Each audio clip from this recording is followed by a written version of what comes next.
আসসালামু আলাইকুম ভিউয়ার্স, আশা করছি সবাই ভালো আছেন। আমি চলে আসলাম আবারও একটা নতুন মজাদার নাস্তার রেসিপি নিয়ে। ডিম আর আলু দিয়ে বানানো এই মজাদার নাস্তাটা খেতে অনেক মজা হয়েছিল। তো চলো দেখা যাক কিভাবে বানিয়েছে।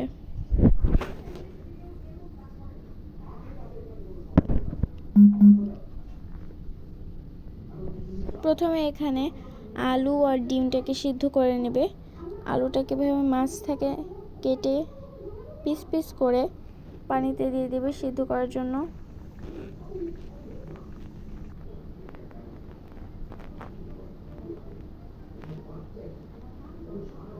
তো এগুলো সিদ্ধ হয়ে গিয়েছে।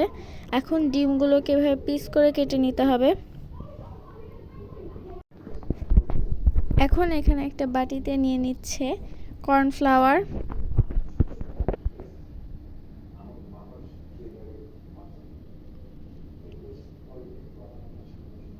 আর বেসন।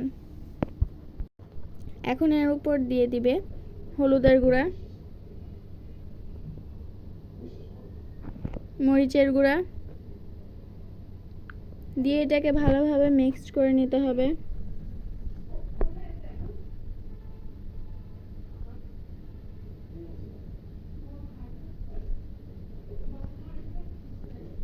তারপরে এখানে দিয়ে দিচ্ছে অল্প পরিমাণে পানি।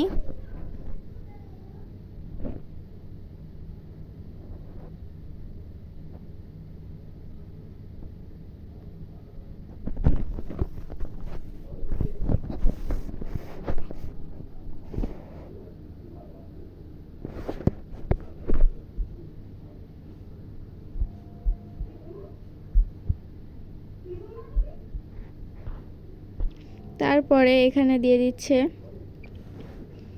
কেটে রাখা ডিমগুলোকে এভাবে স্যান্ডউইচের মতো করে টুথপিক দিয়ে আটকিয়ে এটাকে বেসনে চুবিয়ে ভেজে নিতে হবে।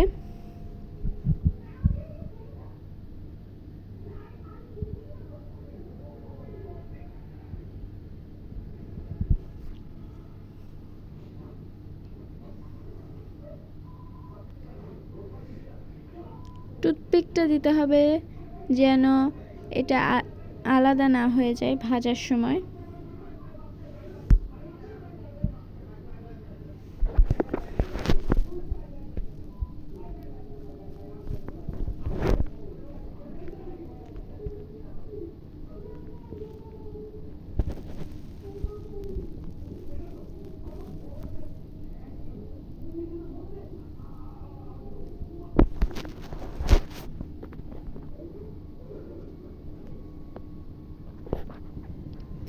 এক এক করে এইভাবে সবগুলোকে ভেজে নিতে হবে।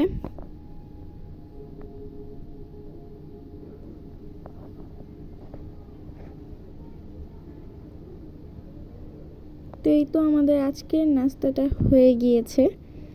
এখন এটাকে প্লেটে নিয়ে নিয়েছে এবং এর মধ্যে যে কাঠিটা ছিল সেটা বের করে নিয়েছে। আপনারা চাইলে রেখেও দিতে পারেন, রেখে কাঠিটা ধরে খেতে পারেন। তো আজকের রেসিপিটা ছিল এই পর্যন্তই। সবাই ভালো থাকবেন, সুস্থ থাকবেন। আল্লাহ হাফেজ, আসসালামু আলাইকুম। এবং ভিডিওটি ভালো লাগলে অবশ্যই লাইক করবেন।